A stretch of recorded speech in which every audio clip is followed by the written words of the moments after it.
Hi there, I'm Chaz Smith and I hate surfing. I must at the outset here ask for forgiveness for my appearance. It's not an easy life out there for a surf journalist, nor is it an easy life for beautiful strawberry blonde transgendered longboarders, or for that matter, rip curl, Torquay-based wetsuit makers. Rough all around, but you've certainly been following the story that has dominated the headlines this past couple days. Rip Curl, arguably the world's first surf label, had decided to post a beautiful homage to one Sasha Jane Lowerson, the aforementioned transgender longboarder who captured hearts and minds last year, becoming both the first male and then the first female to win longboarding events. Bravo to Sasha Jane, but in this climate, as you know, trouble. The trouble deepened when, again, Rip Curl posted a homage. Sasha Jane was wearing I think it was a one piece, wasn't a wetsuit, it was a Rip Curl ones piece from the women's line.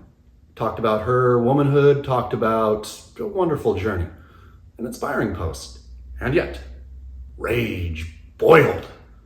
Rage and anger. You know, a couple weeks ago, Rip Curl and Bethany Hamilton parted ways, and it was rumored that the reason for the split was Bethany's own take on transgendered women competing in women's sports. Bethany says no, joining a long line of Peter King and Kelly Slater, also saying unfair. Fast forward, we have this Sasha Jane post. Now, of course, the climate. We've talked about the climate. Rough.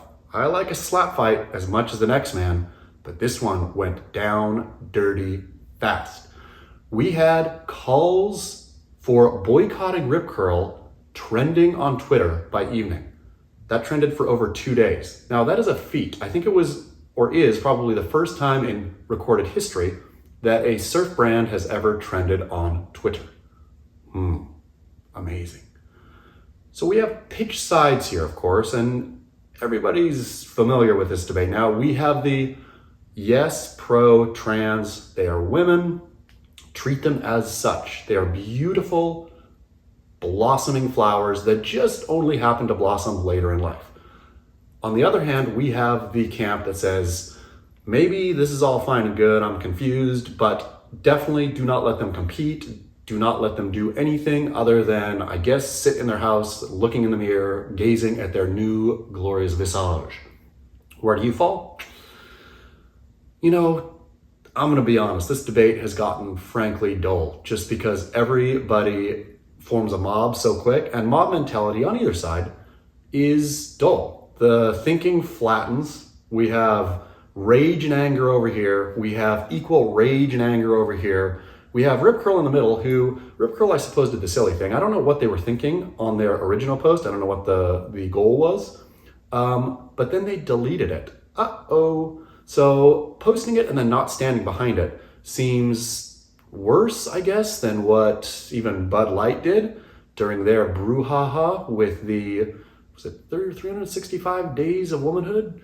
Sir Dylan Mulvaney, I do believe her name was. In any case, trouble, trouble, trouble, trouble, and this trouble just happened.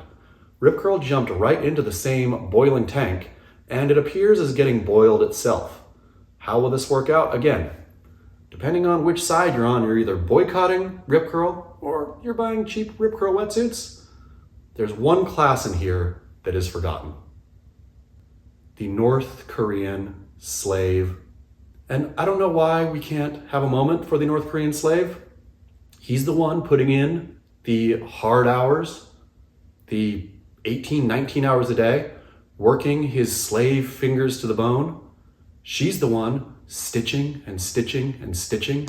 If I stand with one group on the trans, anti-trans, I stand with the Korean slave. And you should too. I'm Chaz Smith, and I hate surfing.